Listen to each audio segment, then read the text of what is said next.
is the Thera Podcast. If you're a therapist, educator, counselor in training, or anyone interested in therapy, this is your epicenter for everything you should know. There are so many people in the world going through extreme mental and emotional issues, and we want to spotlight all the things we believe that work and the things that don't. They are wise sages, caring, intelligent, and are leaders in mental health counseling. The Thera Podcast. And here they are, Drs. Martin Wesley and David Whittinghill. Welcome, everyone. This is the Thera Podcast. My name is Dr. Martin Wesley, and I am joined by our wonderful co-host, David Whittinghill. How are you doing, David? Hi, Marty. You're shaking your hand at me. What was it? The wonderful or what? That's the wonderful part. Yes. Okay. Well, I mean, I think, there's the topic that we chose. I would say that you would be the most wonderful of all individuals to actually help address some of these questions that we were throwing out today, which has to do with assessment. I mean, and maybe people don't know, but anyway, tell us about your experience with assessment and counselor assessment, especially. Counselor assessment. So, I went to the University of Florida where Larry Lesh and Joe Whitmer whipped me into shape for assessment of not only student outcomes, but counseling outcomes. And I studied all kinds of assessment types and all the stats underneath them. And then from there, I went on to work as a counselor educator, and I finally ended up at NBCC as the director of assessment. Worked there for 8-9 years. And you pretty much oversaw all of the assessments that NBCC has. NTE and the clinical, that's correct. Yeah. And I mean, I don't know if this is a good thing or not, but you brought me on board. You brought Matt on board, which is joining us today. I think Matt was already there. Oh, yeah. Okay. Well, sounds good. Well, let's go ahead and introduce our guests that are with us today. Matt, I'll let you start. Sure. Thanks. I feel like a dinosaur, but I'm working currently at Rocky Mountain University, which is housed in Provo, Utah, and it is a virtual, synchronous program, and a smaller one, although we're growing. And I've had the pleasure of working with both Marty and David with the National Clinical Mental Health Counselor exam for about just a little over a decade. And that was a great experience. Have some extensive experience working with KCREP, and I think KCREP has some skin in the game, or should, around counselor assessment and particularly around dispositions. And so great being here. I really appreciate being invited.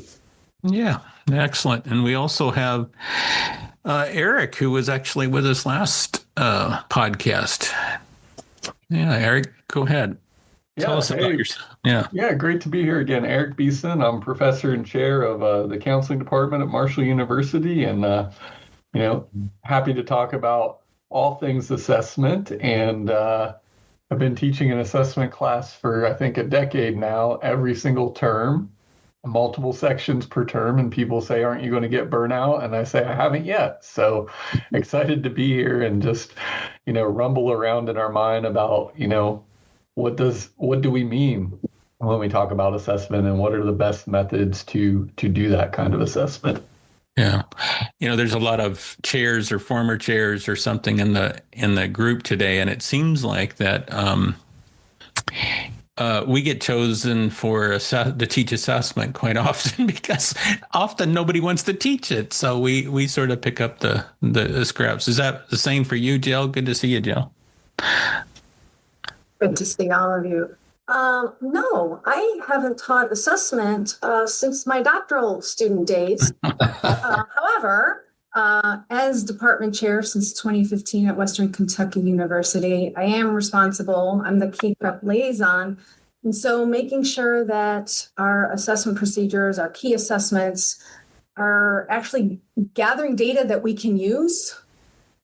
That's important and sometimes a little wonky because you want to be able to have the data to inform how you're enhancing the program. And I think as I come into this conversation, that's in my mind, right? How is this data helping us help our students in the future and not only assess how well they're doing? So, and we're headed into a year that I would really like to get the faculty on board with moving our entire curriculum to the 2024 standards. So it's heavily on my mind.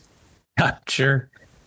And we're also joined by a new guest, and I'm glad to have Giscard join us. Yeah. Tell us about yourself, Giscard.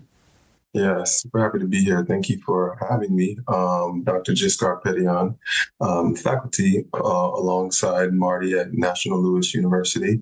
As far as assessment, like Jill, I did teach assessment in my doctoral program as well. It was the appraisal class at Georgia State University, which is where I graduated from, got my doctorate degree. But I happen to be teaching an assessment class currently, so it'll be interesting to kind of integrate some of the stuff that I've been teaching, thoughts around how do we assess a variety of different things within the mental health profession, but also in the as it pertains to counselor education, how do we assess counselors in training? So yeah, happy to be here. Yeah. Well, let me start it out. I'm just, when I was 18, 19 years old, I went into trade school. I didn't think that this college thing was going to be for me. And so I went to trade school. I was going to be an HVAC, and I was a HVAC technician. And that was the sort of the thing to do in Arizona when it's 120 degrees. So but I was the top clinician of my class. And why? And how that was demonstrated was, I would assume fairly common in the trades as well as many medical professions in which you have to demonstrate things. So literally they give you, it's a machine, and for the most part, it's like an air conditioner out there and it's broken and you're there. And you have to, demonstrate that not only I can diagnose what's going on, but that I could fix what's wrong with this machine. And of course, they're timing you and things like that to make sure you're also efficient. Why can't we do anything like that in counseling? And now, again, I understand the complexity of humanity. And again, it's much more than a machine like an air conditioner or an ice maker. But we are talking about something, if anything, I would think that actually raises the stakes. How can we, in some ways, get away with doing a paper type form exam that, allows us to do this work, and yet other professions have to demonstrate that they're competent? I don't know, just throwing that out, guys. That's a great place to start, Marty, because typically we haven't. We've only used pencil paper exams to determine if people are fit to do counseling. Yeah. Okay. And I mean, there's maybe some, but before that point where we're going through, obviously some demonstrations of some type with recordings and all through their practicum and internships. But really, is there really an assessment of competency? But that's the part, right? So does your university actually assess whether the students can do counseling? And does KCREP actually monitor that? That's a big question. And then the second question in my mind is, are we actually measuring what we intend to measure? Yeah. David, I'm glad you bring up the idea of validity, right? Because I think I was in a research team meeting this week, and some of my areas of research now are around simulation learning and trying to have the highest fidelity experience in clinical simulation role plays as we can to what a student would do in practicum and what a student would do in internship. And we were talking about, do we ever sit down and really take the time to assess the validity in our rubrics? And you all know that there's a few rubrics that have been really well validated, the counselor competency scale, things like that. But most of the rubrics we use are, what we've developed from our own years of experience. And I'm not saying that that's bad at all. Don't get me wrong. But I think when we talk about validity, we still have to ask the question of, like, what's the goal that we're trying to measure? And I'm going to begin with a little bit of a story. I remember my first class as a doc student, we read an article. I've tried to find this article since, and I can't, so I hope I didn't make it up. But the gist of it was that, what's the goal of a master's in counselor is entry-level practice. And what they really broke that down to was do no harm. And I got really mad at that as a doc student, because I was like, no, we need to make the best clinicians ever. They need to be experts by the time they graduate. And then obviously I started in the field and I realized, oh, now I understand what they meant by that idea of entry-level practice and do no harm as one of those primary outcomes. But I often find myself trapped in like holding students to this standard of perfection or the standard of expertise sometimes. And, if I look at my rubrics and I look at what a 3 out of 3 is on the scale, I'm like, oh, that's kind of perfection. Why am I expecting that of anyone? So, I critique my own self in that regards. And I think there is an important question about what are we actually measuring? What's the goal? And then how do we create valid measures to assess that goal? Because I think that's a part of my own maybe personal critique lately. That's a great point, because as Marty and Matt know, the standard that we used at MECC was minimally competent master's level counselor. And those are words. I can't tell you what that is. Yeah.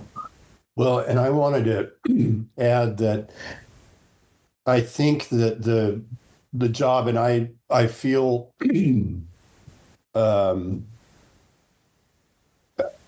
I guess idealistic in some ways saying this, but I feel like whatever sort of instrument is used, that's the NCE or the NCMHCE to validate that should really be to validate and confirm what the counselor preparation program is charged with doing. And that is doing their own gatekeeping, doing their own training, closely monitoring their students, and whoever they're turning out to be, then the national exam just confirms that. I remember having a conversation with a colleague, and this was during the time that I was a licensure board member in Mississippi.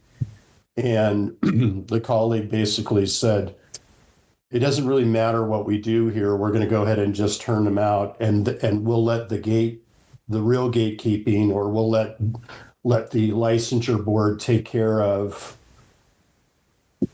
filtering out those that are subpar. And I had the same response, Eric, that you did, that just seems unconscionable to me, and a shirking of a responsibility. So I think, and I would just like to add too, that my experience, 30 years of experience as a counselor educator, has taught me that there are a lot of wounded people that come into this profession. Yeah. And for me, my primary dispositional concern is to make sure that those who are working with wounded people are themselves intact enough to not do harm and to be able to do well. And that is a clarion call that I give to my colleagues at my institution and to my students, letting them know what gatekeeping is and what it is that we're specifically looking for.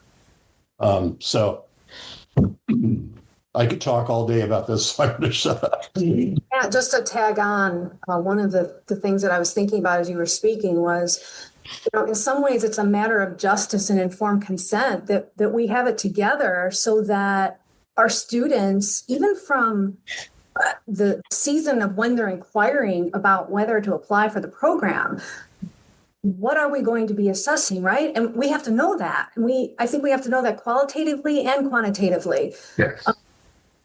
And that leads to, are we all on the same page with this, right? We have these standards which are great. But they leave a lot of windows open for interpretation sometimes. Not all the time, but sometimes. Mm-hmm. Just thinking about informed consent with our students. It's a good point. I wanted to jump in because I was thinking about a lot while several of you were talking, and Marty kind of got this conversation started off with comparing our process within like assessment to like another profession. And, it got me thinking, and even prior to this conversation, I was thinking about this.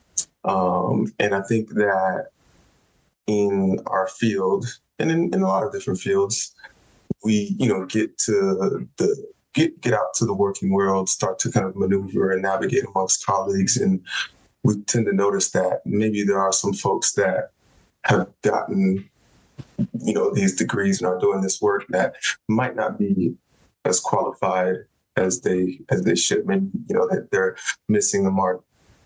And I think about, I have a friend who's a lawyer, and I think about, how he shares that there's, people that have passed the bar and that are not, that he doesn't believe that are qualified. There's doctors out there that, that maybe they've done everything that they've needed to, but they're not as qualified, so on and so forth. And so what that makes me think is that, in every field, we're going to kind of, there's going to be people, so to speak, that kind of fall through the cracks. And I'm not trying to play I guess for lack of a better word, like devil's advocate, or just say, well, it's okay that people tend to fall through the cracks.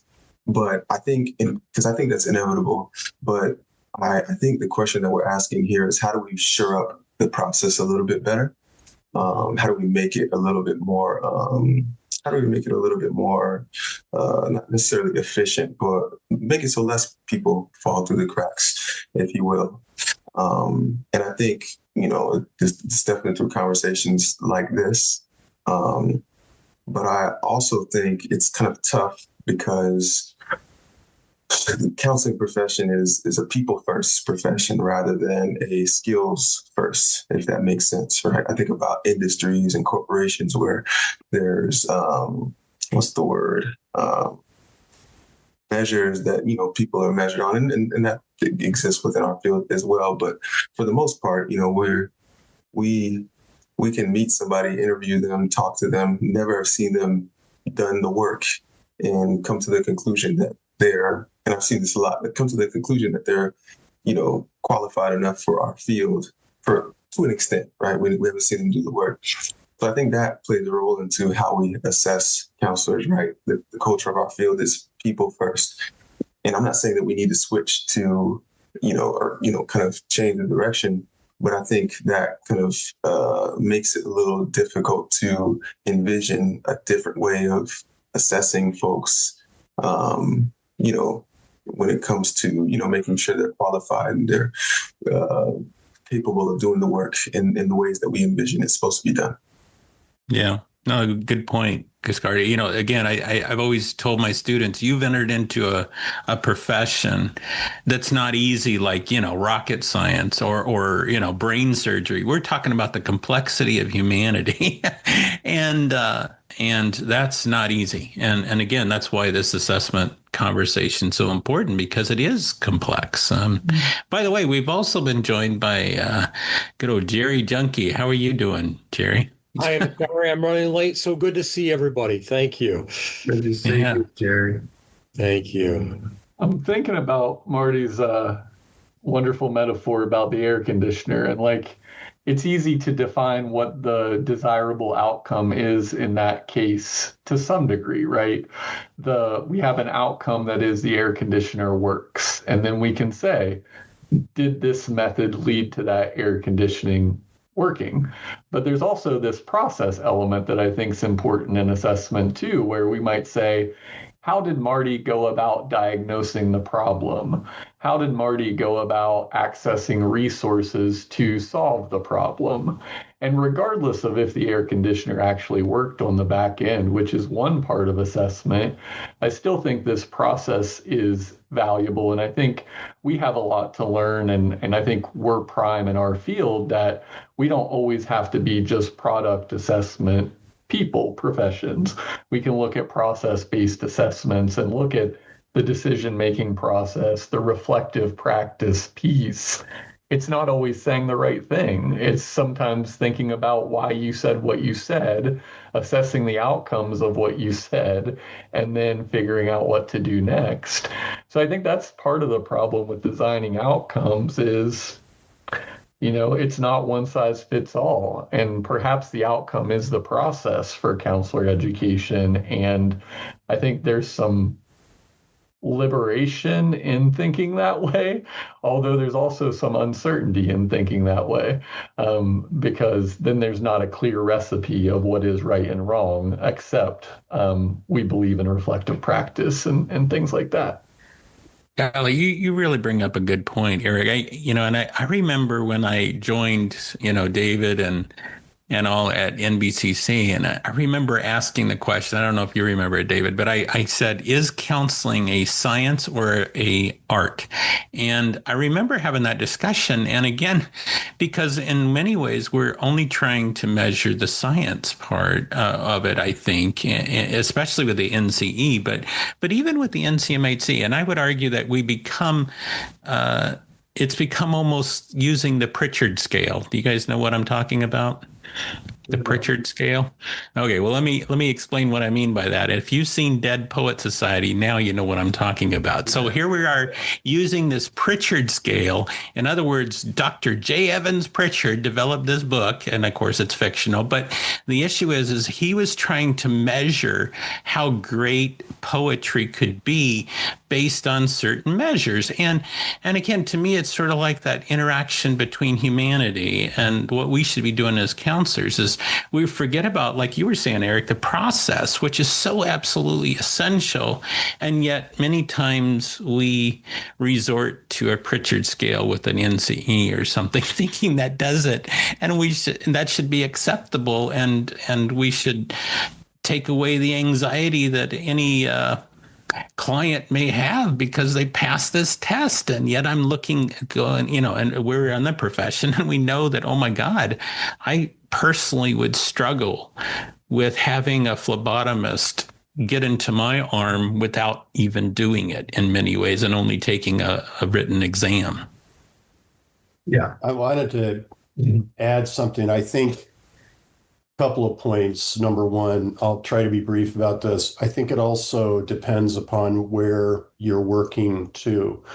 I, for over a decade, was with a for-profit online big university where gatekeeping was secondary to the bottom line and what the revenue stream was that a student represented. And so there was, I as the program director, I was continually interacting with lawyers around, the rights of the consumers of these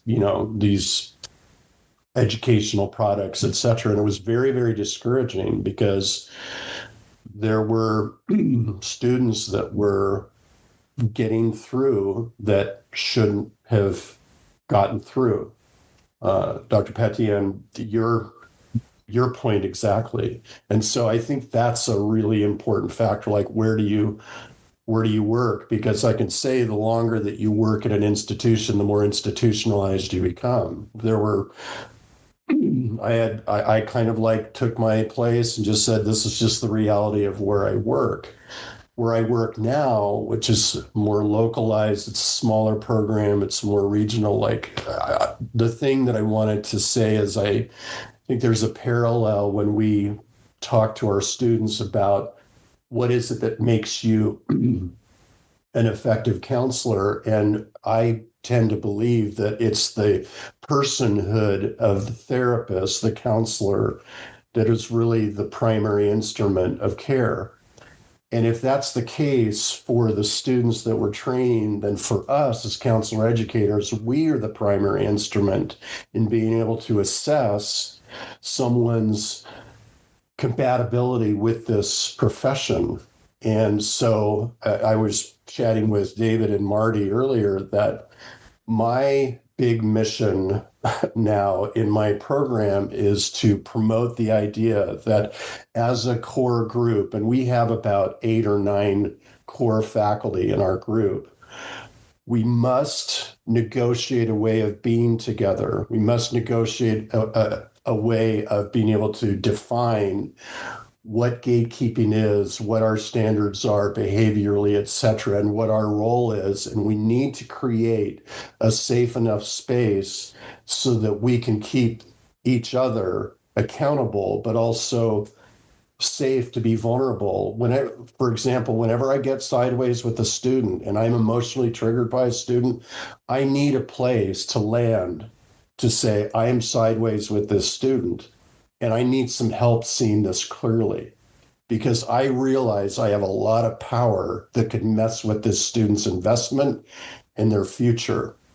And I don't want to be making decisions or being reactive based upon that emotional activation. So that has been, the challenge is, how do you build a culture? And so that's been a very intentional rallying cry that I'm making to my colleagues. And I feel like we've gotten some success because we've had some challenging students that we've had to remediate, and a couple that we've needed to counsel out of the program based upon that. So I think for me, I call it being able to operate clean and clear. And to be able to do that, it takes a village, I think. I think it does take a village, Matt, and I think you're right on that. I also think it depends on who, at least for me, who our deans are, yeah, how supportive they are. I'm very blessed to work at a place where my dean is highly supportive. Our faculty is saying, we have a concern, it's a gatekeeping concern about this person, and they have things to back it on up. He supports our decisions, and that's not always been the case. Mm-hmm. So to have, and I'm at a large university, to have an incredible faculty. So it's not just me or one person, but it's, when we have a fitness to practice committee, we have, a minimum of 3 or 4 people, all experienced, all have been around for a long time, who are able to participate in that process. And each faculty member in the department supports that. So I think it would be much different for me if my dean did not support that.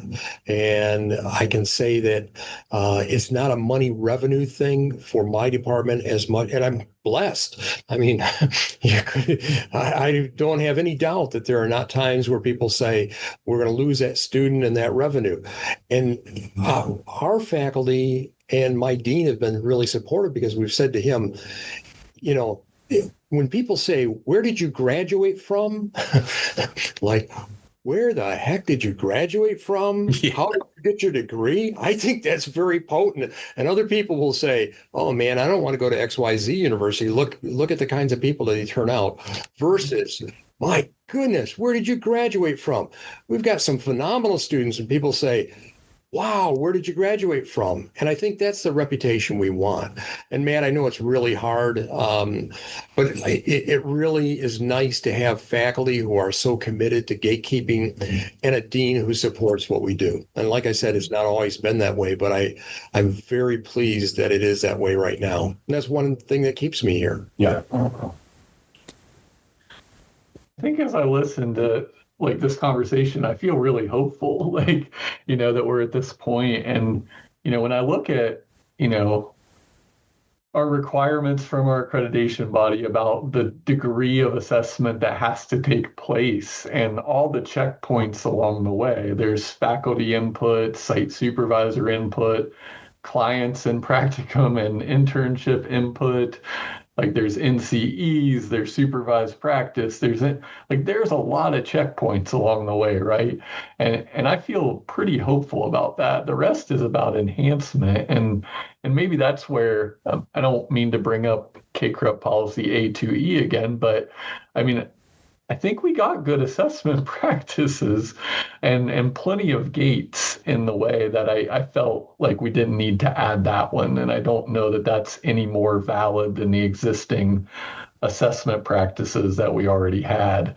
I know the company line is always multiple methods, multiple sources, but more assessment isn't always better if it spreads you so thin that you can't do good assessment because you're so focused on doing so many of them. And I think that's a concern I have just looking forward in our field of thinking about, like, we're starting to prescribe delivery methods and we're starting to prescribe assessment measures without really a lot of validity testing of those. And I wish we'd take a more methodical approach to say, let's spend 2 years really digging into the data here and let's come up with an answer. And that's my continued push is, and Marty, I think that's why this conversation, like, let's talk about assessment at large. Let's talk about our goals. Let's figure out where we're missing the mark in assessment. If we are, which I don't know that we always are that much, as Dr. Petion said, like, some people, we're going to have false negatives and false positives. We're going to accept 5% error because that's what we've determined. So like, let's be hopeful. Let's trust what we do. Let's enhance what we do. But maybe we don't just need more and more.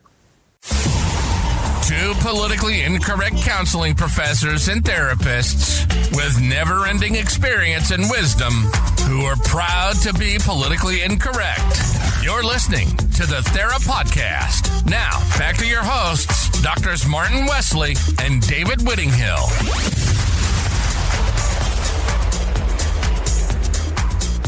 I was just going to say, I think you make up a good point. And at the same time, sometimes the measures that we even use, in fact, this arbitrary gatekeeping measure, I don't even know what that means half the time, because it seems like none of us have, or at least I should say for myself, and I know a lot of others, have not received really any education or training on what gatekeeping is. We've all used that over time and to try to figure out what that means, because we've had certain students that we go, okay, now we need to gatekeep because of the reaction or something like that.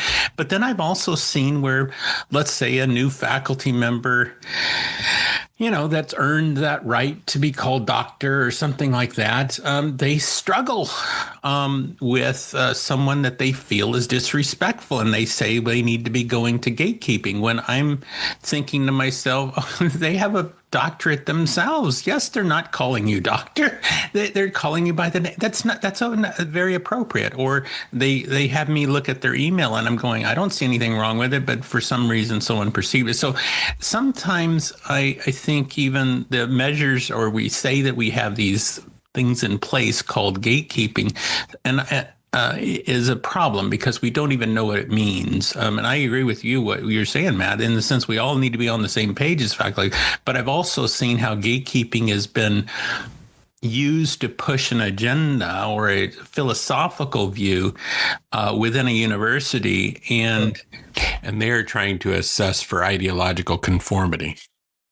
One of the things I think that leads to is really the weaponization of gatekeeping. Oh, yeah.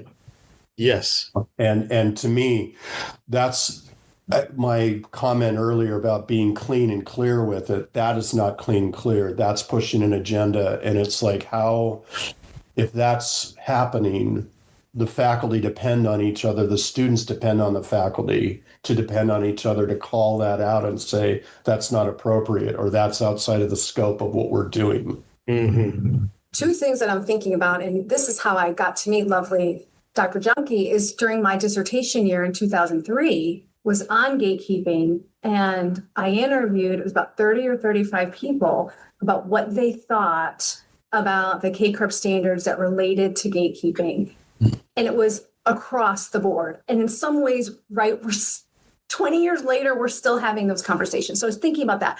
But just to kind of add on and listening to what some of you are saying, you know, as we increase, as we invest more time in quantitative assessment, some things have to go. And man, I'm thinking about what you said, and Eric, what you said, and the need for faculty coming together and having the time and the space to have reflective conversations about dispositions. So what dispositional issues are going on? How do we as a department, as a faculty, want to support this particular student?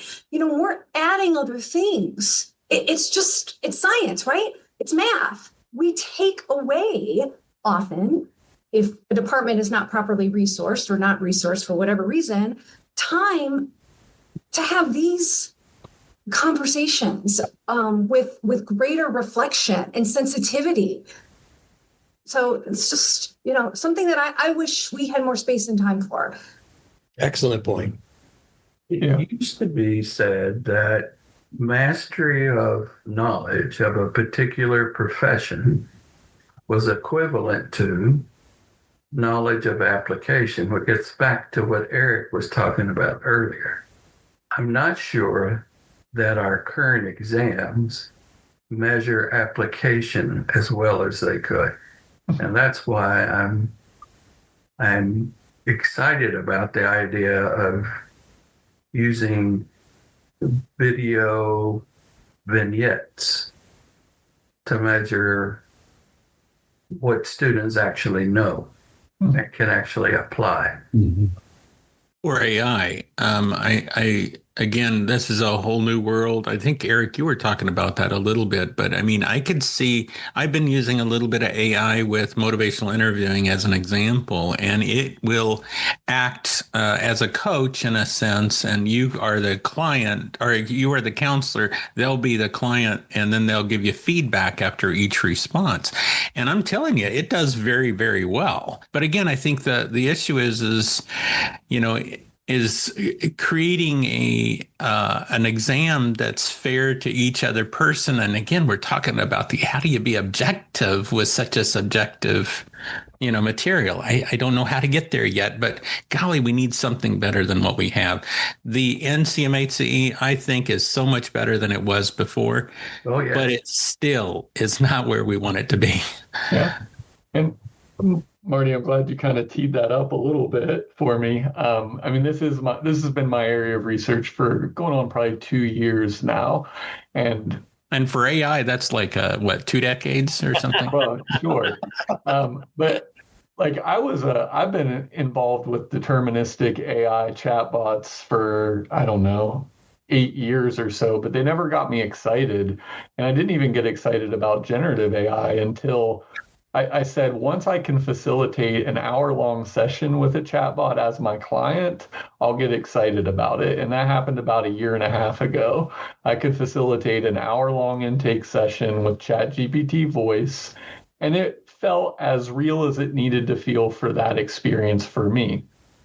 So then I built a custom GPT client simulator that we've been testing. And now I've partnered with a company that has way better technological knowledge than I do. And we're trying to build the best, the most valid representations of real client encounters as we can. And what's been the problem in the past? We all know we want to do more real world application. We want to do more observation of our students, but there's ethical reasons that we don't just throw people in with clients right away. There's resource limitations to hiring actors and doing standardized clients. There's ethical dilemmas about peer-to-peer role plays or peer-to-friends and family role plays. And there's fidelity issues about you can't appear even really mimic something. So we've always just been at a loss. Like, we can't get a whole bunch of air conditioners together and put them in a room and say, fix the air conditioner. If I want to practice my broaching skills, I can't, call up all my Black friends and say, hey, let me try disclosing my racial identity and these histories with you. Like, that would be inappropriate to put them through. So we struggle to find that air conditioner experience in counseling practice. But I do believe that AI simulations, even though it has its own costs to the environment, etc., I do believe it adds this element that we couldn't do otherwise in getting real world client scenarios as real as we can. And I think the evidence is starting to show that. There's two things I want to make clear about that, though. One is, I can see a world where there's a pre-practicum experience with an AI caseload. I can see a world where there's a licensure exam that's simulated. I can see a world where there's no more of those written unidirectional case studies that say, what would you say in this scenario? And then that's it. It's say it in that scenario and then let it play out.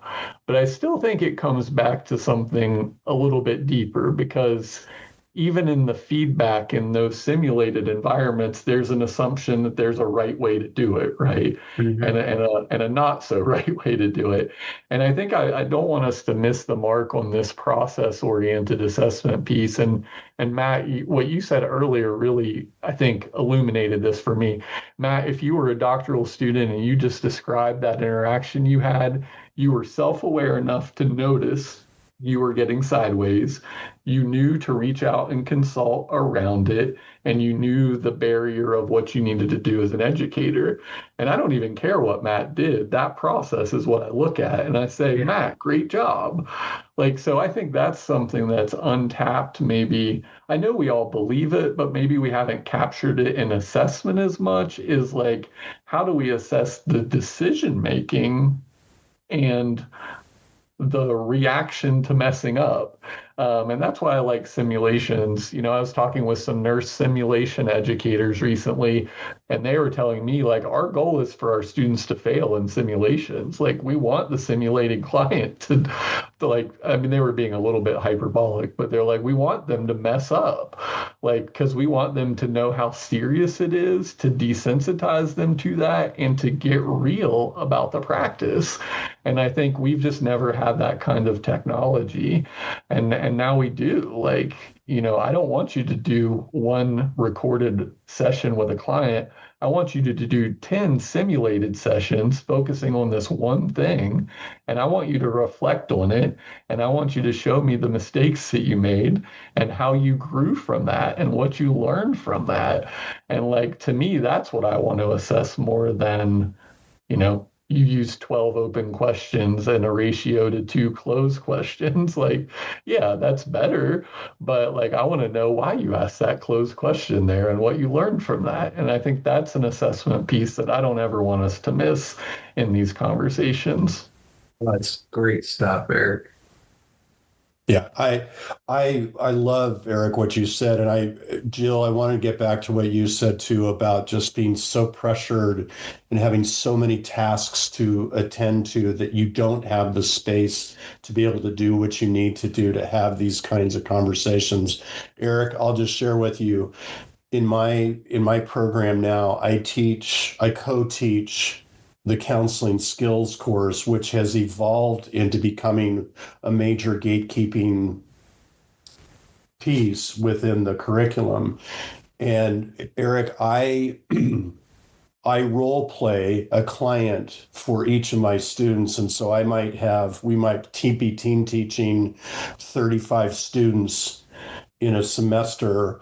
And I make sure that I'm sitting in front of every one of them over the course of the semester, playing a role of a client and having them interact with me.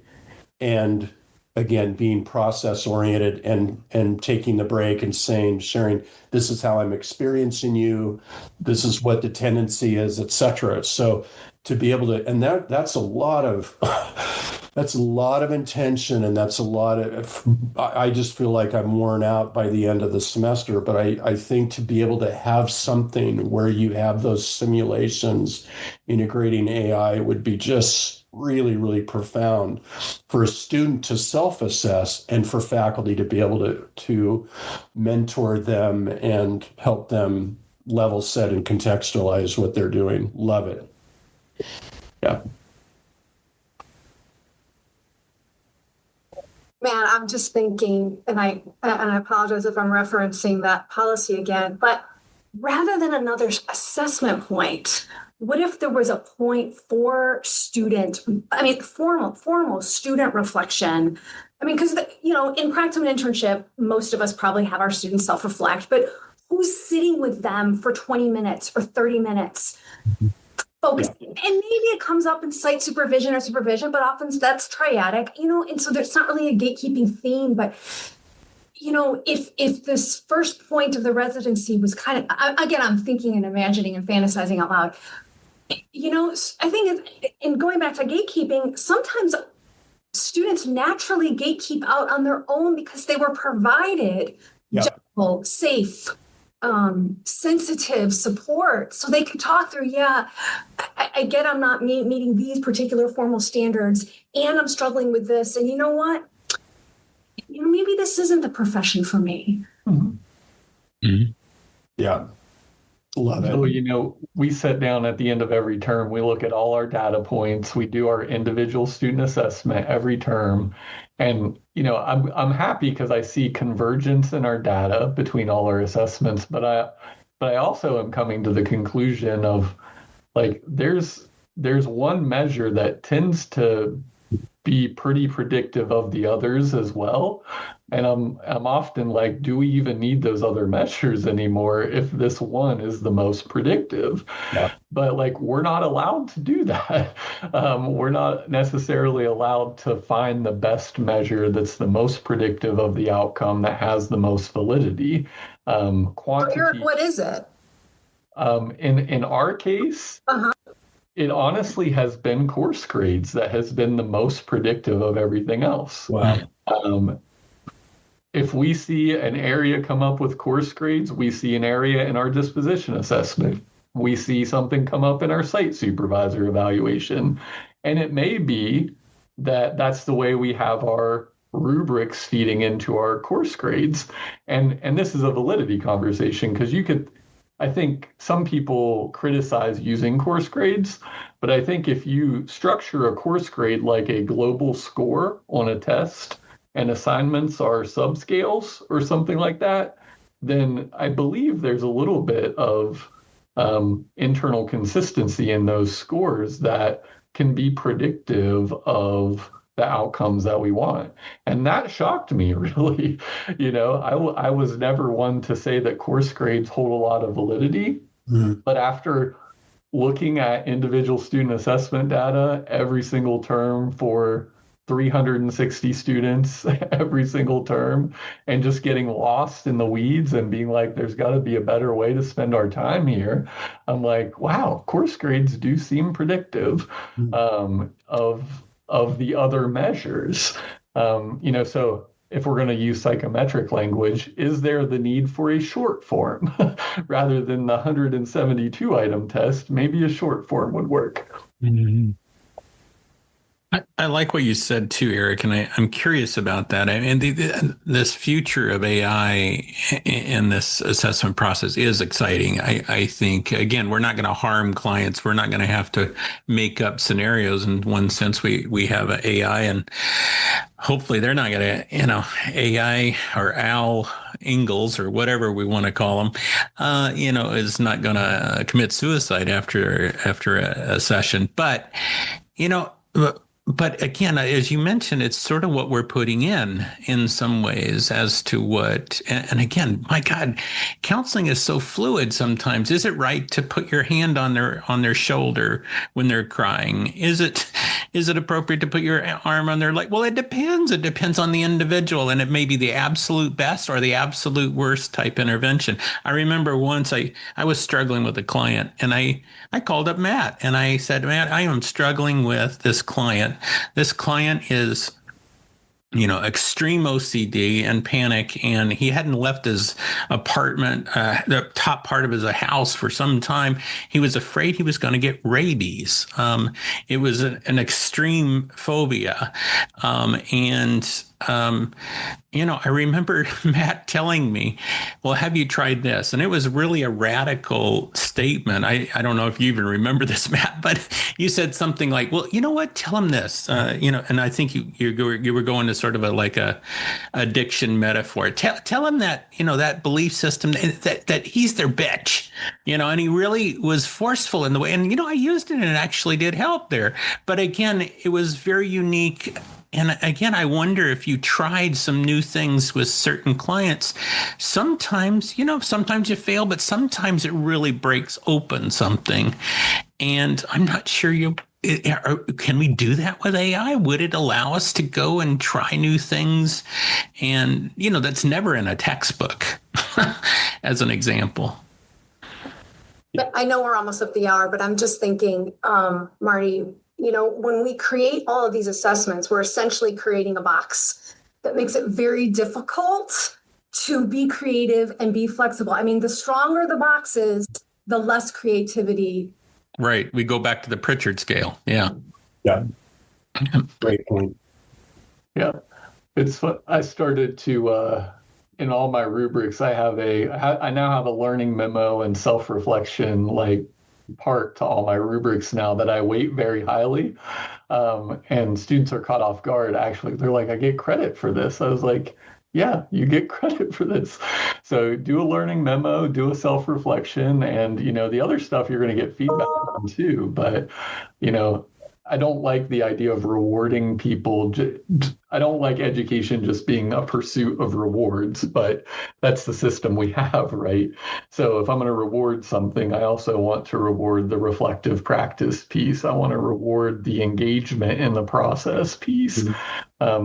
And I can't remember who it was, but Matt, going back to your basic skills course, I mean, I know there's been many great educators before me that have been like, I don't give them a score on the rubric. I give them a score on their reflection on the rubric.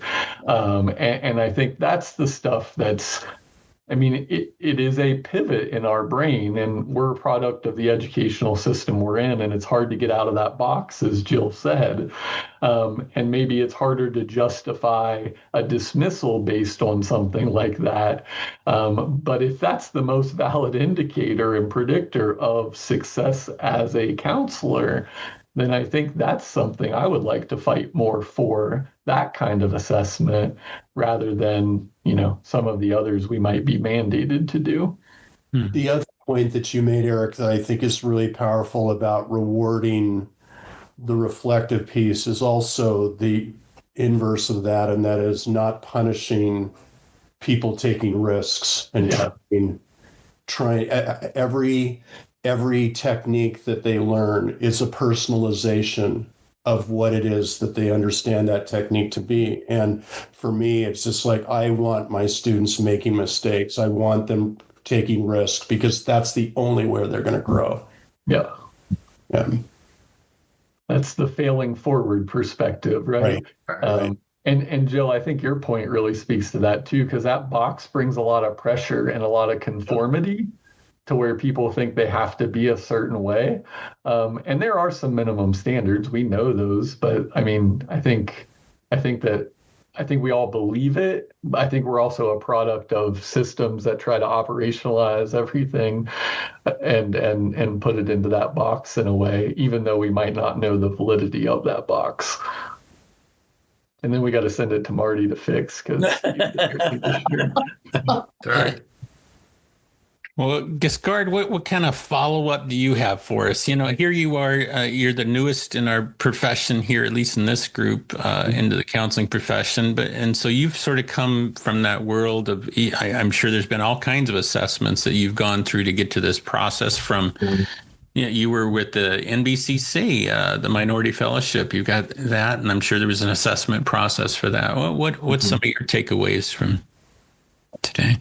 Well, kind of integrating what you just said in terms of my past with NBCC and then kind of some of the things that you all just said. Like, I think about, right, just kind of how the culture of our profession kind of situates assessment, right? I think about just like structures that are there, such as like cake prep and, even like state licensing boards and how they play a role into assessment, and how maybe, these are very like powerful structures that have a very large impact on, a profession that, is really important to our society. And while, there may be some counselor educators and things of that nature within those boards, within those structures, their connection to education, the connection to the actual students and the folks doing the work is somewhat limited. And I say that with a grain of salt because I'm just looking at the Kid Prep board and all the things that are coming out there, and I just when I think about assessment, I can't like separate the fact that a lot of the rules and the norms around that is made by one body, one group, or so ever many groups. And I used to work in a college counseling center before I did my hard and fast took on a career in counseling education.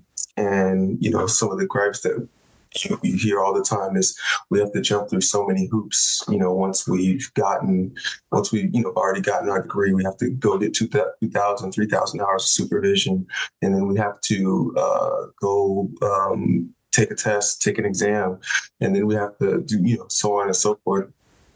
And so I think about that. And, what kind of Jill shared in terms of like, do we need more, right? I think the obvious answer is no. But if we look at all the hoops that, the so to speak hoops that we have to jump through, I think the better question is like, are those right? Are they doing what they're supposed to be doing? Like, should 2,000 hours of supervision and taking a CPCE exam when you graduate, and then taking a national exam when you complete those 2,000 hours, like, is that redundant? Does that make sense? Is it validity, like Eric shared, validity? Is that efficient, right? And so I have lots of other thoughts, but I think I'll leave it at that because I feel like I'm rambling. But that's kind of you made a real good point on the CPCE and the CE. I think they are redundant in many ways, using some of the same questions in some cases. But again, it makes money for NBCC for sure. Exactly. I think there's something really important in what you said too. This is probably opening something up we don't have time for today. Yeah. I think because we've been limited in what we can do to like simulate actual practice, we've relied on time as a measure. And if you last this long in the field without burning out, getting kicked out or whatever, then you must be good, right? Like you've made it through practicum, you made it through internship, you made it through 3,000 hours. So I think at times in the field, we've said it's maturation, it's length of time. And as long as you survive that length of time, you're okay. But we're going to go back to Marty's air conditioner one last time. Like, let's just imagine that they forced Marty to sit in a room and fix air conditioners for 3 years before they let him go out and run his business, right? even though Marty could fix the air conditioner after week 2, they made him sit in that room for 3 more years fixing air conditioners before they let him go out. And I know it's so different, but I think there's a metaphor in there somewhere. Yeah. And this probably introduces like evolving models of competency-based assessment frameworks and what are the pros and cons of those in relation to other assessment frameworks. But I just, what you were saying, Dr. Petion, I thought was just so important, that there are those hoops, there are those gates, and if we are going to have gates, let's make sure they're there for a good reason. And if not, maybe there's other questions we could ask about how to get the people that need to be out there, maybe even quicker. And I think that wouldn't be a bad thing if we could have some valid measures to predict that. Mm-hmm. Excellent point. One last thought I have too was just kind of a little bit of a response to some other things that were said earlier. I'm thinking about, practicum and internship, and then I'm thinking about just, that aspect of our programs. And I think about, when students are in practicum and internship, obviously they have to do, the class where they have their supervisor or their professor within the program, and then they also have a site supervisor, whether they do triadic or whether they do individual supervision with that supervisor. And from my experience, the site supervisor does not necessarily come from an educational frame all the time, right? You have some really, really great clinical supervisors who are really doing the work to they're really passionate about training counselors and training, really bring focus on like the learning and the teaching. But most of them, right, are feeling a need within their practice, right? They come from an occupational standpoint, and thus their evaluation, their kind of, I guess, looking at qualifications for counselor and training is based on whether they're doing a lot of professional things well, which is definitely goes into how well how great a counselor, how qualified a counselor is going to be, but it doesn't do the whole thing. And so that's something that I think about as well. Just when it comes to assessment and just bridging all the gaps of all of our structures together as well. Mm-hmm. Well, hey guys, it's about that time. We probably should close this out. What a great discussion. Of course, that last comment from Eric, I'm still thinking to myself, now I'm going to have nightmares about being in a room with just a broken down air conditioner for the next 3 years.